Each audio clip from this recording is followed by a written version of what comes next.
So today we're going to talk a little bit about how we are lifelong learners. And we all need a little something to carry with us. You remember there was an ad out, what's in your wallet? Well, as lifelong learners, today I'm going to ask you, what's in your backpack? What do you take into life with you? Now, we sometimes forget that we're lifelong learners, and God knew we would have those challenges. So God created this incredible book, actually through Solomon, called the Proverbs. The Proverbs. Now, the Proverbs are short sayings that express a general truth or a practical advice for living or godly living. So it's kind of just a little bit, if you only have a little bit of time, you can usually scoot through the Proverbs pretty easily and find something that would work for you. The Proverbs begins like this. These are the wise sayings of Solomon, David's son, Israel's king, written down so we'll know how to live well and right, to understand what life means and where it's going, a manual for living, for learning what's right and just and fair, to teach the inexperienced the ropes and give our young people a grasp of reality.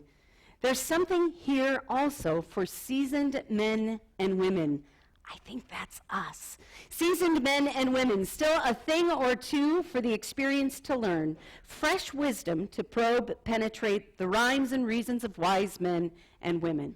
So that's the introduction to Proverbs. And here are just a few of the Proverbs that perhaps you may even know. This one you probably know. Start off your children on the way they should go, and even when they are old, they will not turn from it. Trust in the Lord with all your heart, and lean not on your own understanding. Commit to the Lord whatever you do, and God will establish your plans. In their hearts, human beings plan their course, but the Lord establishes their steps. I love this one. A friend loves at all times. A brother or sister is born in adversity. And then honor the Lord with your wealth, with the first fruits of all your crops. The garden takes that one pretty seriously for those of us who have been out at the garden, the 15 beds at Crooked Creek Food Pantry. Not only do we give God our first fruits, but we give God all the fruits out of that pantry. Every produce, every bit of produce that comes from there goes straight into the pantry to feed the folks. So I give God thanks for that. These are really great translations of these particular texts, and it actually comes from the Message. I want to share this. If you're somebody who doesn't read your Bible very often, pick up the Message because it's a modern day translation and it works pretty well. So today we're going back to school. We're going back to school with the Children's Home, but we're also going back to school ourselves, recognizing we always have something to learn. So my question is, what's in your backpack? What's in your backpack? The reason you brought in those school supplies, I would imagine, is because you want to make sure that the kids at the school have the tools that they need to have a successful school year. You know, God is exactly the same way with us. That's why we've been given the Bible. The Bible is a tool for us to use so that we can have what we need for success. That's why we get the Proverbs. So for me, when I think about what's in my backpack, I go ahead and put the Bible in. So I'm going to go ahead and leave that right there. There you go. Yes. All right. That's the first thing I'm going to do. And the next thing I want to do is look at what else I've put in here. A red paper clip. A red paper clip. Do you remember this story? There's an amazing story about a young man named Kyle McDonald who decided that he wanted to try to apply a game he learned as a little kid called Bigger and Better to life in general. So he had a red paper clip. Now, Bigger and Better is a game that you play where you go ahead and try to trade up for something that you have to see if you could see what you could really work your way to.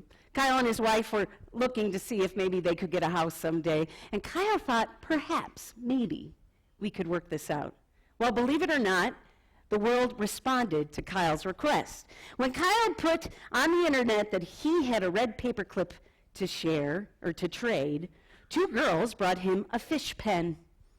And he took that fish pen, and then he traded that fish pen for a doorknob with a face on it.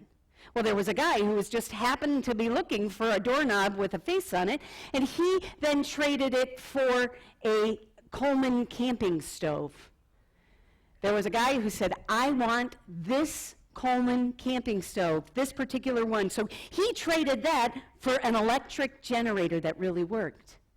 The electric generator was traded for a keg of beer. Well, there really wasn't any beer in it, and a Budweiser sign.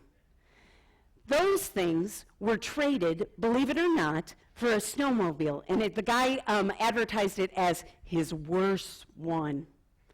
The worst snowmobile in the world was traded for 2 trips to the Rockies. Those 2 trips were traded for a box truck. The box truck was traded for a recording contract.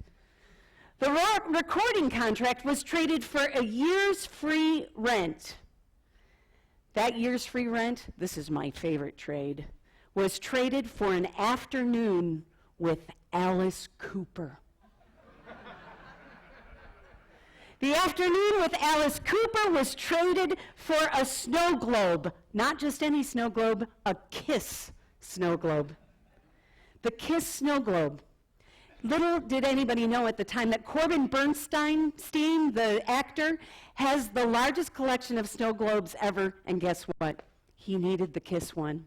So he traded a role in a movie that he was getting ready to direct for the KISS snow globe.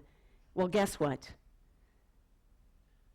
That movie role turned into a house for Kyle and his wife. Here it is. A house for Kyle and his wife. A couple shared or traded their house for a role in that movie. All started with one red paper clip.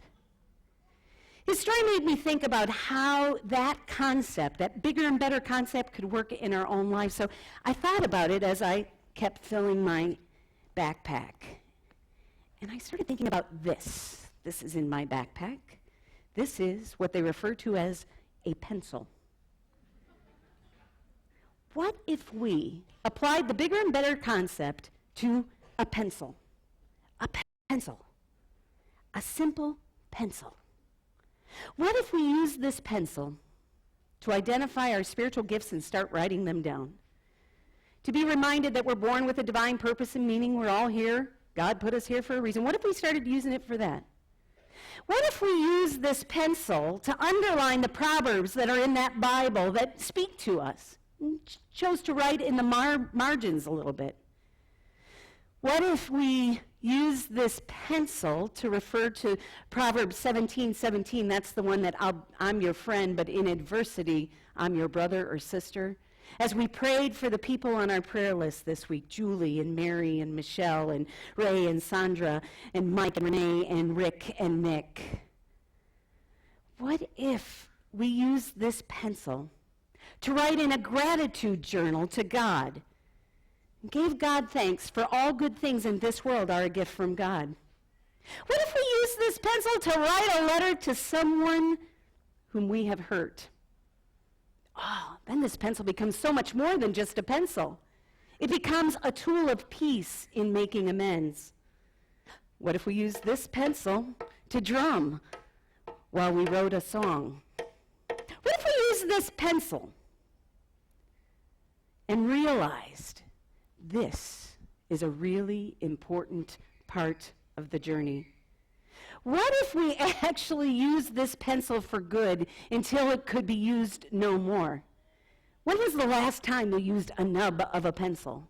Wouldn't it be powerful if you got there on this one and were able to say, God used this tool for peace, love, and goodness? What if? Better yet, what if we give this pencil to a student? We give it to a student, and they're told, with this pencil, you can accomplish all things. God has given you what you need right now, Patricia. God has given you what you need right now, all students. What if you help them apply the pencil to a piece of paper so that they too could write down all the goodness that God had put in their lives? Now, Patricia made it clear that sometimes this would be a tough activity for kids because these kids have not been reminded that they're good and that God has placed goodness within them. So it might take a little time for you to help them. So I'm going to encourage you to go back to the backpack, look in the Bible, and take a look to see where does God talk about goodness in our lives. And there are spiritual gifts. Paul talks about spiritual gifts. Tell them that we each have been born with the spiritual gift of gentleness, kindness, peace, patience, love, joy. There is this other one, guys, called self-control. I have not mastered that one very well, and guess what? You might not either. But let's figure out what's working. You bring joy. You're a great joke teller. What if you encourage them to continue to identify what they're doing well? I can sing, I can make people laugh, I can jump, I can play a sport, I can listen. I love to read. As we go back to school, what can we do to start bringing lessons of love and goodness into the world so that they take root and grow goodness? Consider giving pencils and pens and school supplies, not only because they are super darn cheap right now, but as real tools for transforming the world. As a way to see that all kids are loved by God and to recognize it is our job to teach them that. It's our job to ensure kids know that they were born through love in God. It's our job to help them on the journey, to not just give them the pencil, but to teach them how amazing life can be through learning. For those of us who come from traditional backgrounds, you know, this may seem early for school to start, but school's starting. Kids are going back.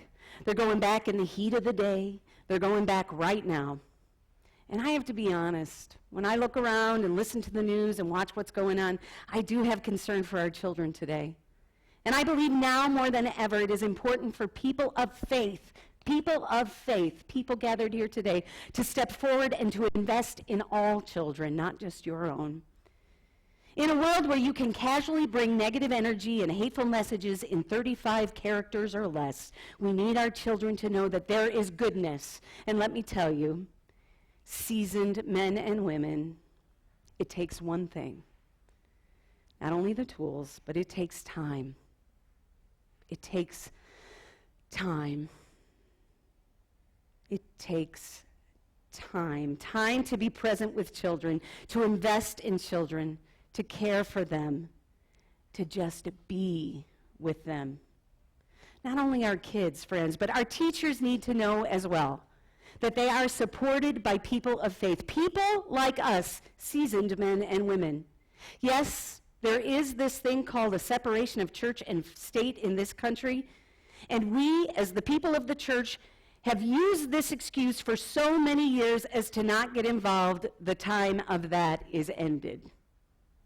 God's love is everywhere, and you cannot separate the love of God just because it's a state school. You need to step into those places and start letting those kids know that there are people out there, people like you and me, parents who love them. I have no kids of my own, but I certainly can parent and share love, love, love. You can share the love of God with the child, and you can leave your faith out of it. You can share your love of God with a Muslim kid, with a Hindu kid, with any kid who has no faith at all, because the God of love works through you and me. You can share the love of God through an instrument of peace that looks just like this.